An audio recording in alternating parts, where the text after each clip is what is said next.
Sambil itu kita juga turut ada soalan. Ni saya nak ambil soalan daripada online. Uish, banyak soalan dekat Dr. Rora je ni. Tak boleh bagi soalan berkaitan dengan Islam. Takkan saya nak tanya dekat YB Steven. Okey, kita start dengan sementara mereka ada soalan. InsyaAllah mungkin ada soalan kepada panel-panel yang lain. Kita start dengan Dr. Rora dahulu. Okey.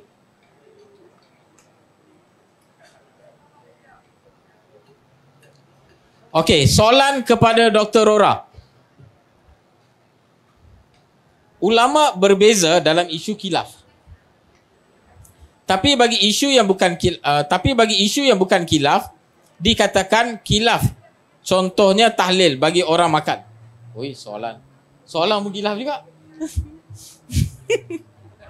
Dalam mazhab Syafi'i juga sebenarnya bid'ah, tetapi dikatakan khilaf oleh satu pihak.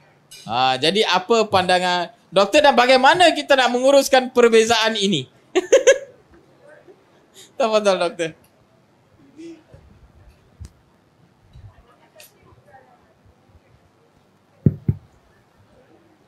Jauh ni. Ini dah khilaf sesama orang Islam ni kan. Baik. Saya sebut tadi, manusia ni memang berbeza kan. Bukan kata manusia berlainan agama, manusia juga berlainan pemahaman. Di zaman Nabi SAW pun para sahabat berbeza sebahagiannya dalam memahami dalil-dalil ataupun arahan daripada Nabi SAW.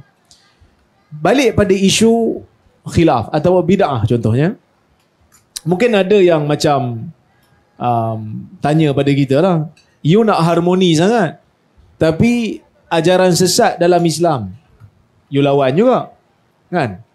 Tapi dengan orang bukan Islam, you boleh lapang dada contohnya, boleh biarkan.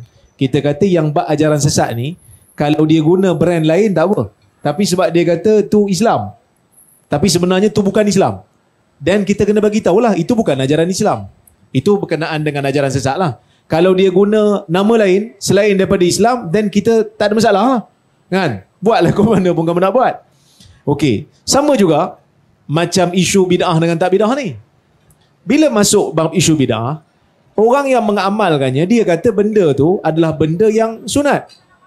Jadi bila kita kata, bila kita tengok dan bila kita rujuk, tak ada pun dalam sunnah buat kenduri, ahli keluarga si mati buat kenduri bagi makan pada orang sempena kematian tu, tak ada pula dalam hadis. Yang ada Nabi suruh jiran bagi makan kepada keluarga si mati.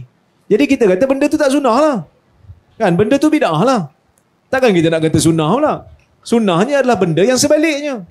Jadi tugas kita bukan mencaci, bukan mencela, tetapi tugas kita hanya menjelaskan hukum. Yang ni yang kamu anggap sunat ni sebenarnya bukan sunnah pun.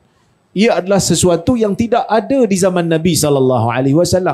Yang ada di zaman Nabi, Nabi buat sebaliknya. Itu je. Tapi ada manusia, bila kita cakap benda tu dia tak boleh terima. Jadi dia trigger lah, dia terasa macam kita serang dia. Sedangkan kita hanya menjelaskan benda yang betul, benda yang kita rasa perlu diperbetulkan. Sama lah macam orang buat benda rasuah umpamanya kan. Kita kena bagi tahu lah. Kita tak boleh kata dalam masalah ni kita kena lapang dada lah, sebab dalam masalah ni kita khilaf. Rasuah benda yang tak boleh, sebab dia curi hak orang. Sama juga lah dalam bab bid'ah. Bila mana orang menganggap ia sunnah, kita kena bagi tahu sebab dia dah salah guna nama Nabi tu. Kan? Nabi tak buat benda tu. Jadi kita kena bagi tahu lah. Tapi saya nak buat juga. Nak buat juga silakanlah. Kita tak adalah marah. Cuma janganlah panggil benda tu sunnah. Itu je. Wallahu a'lam.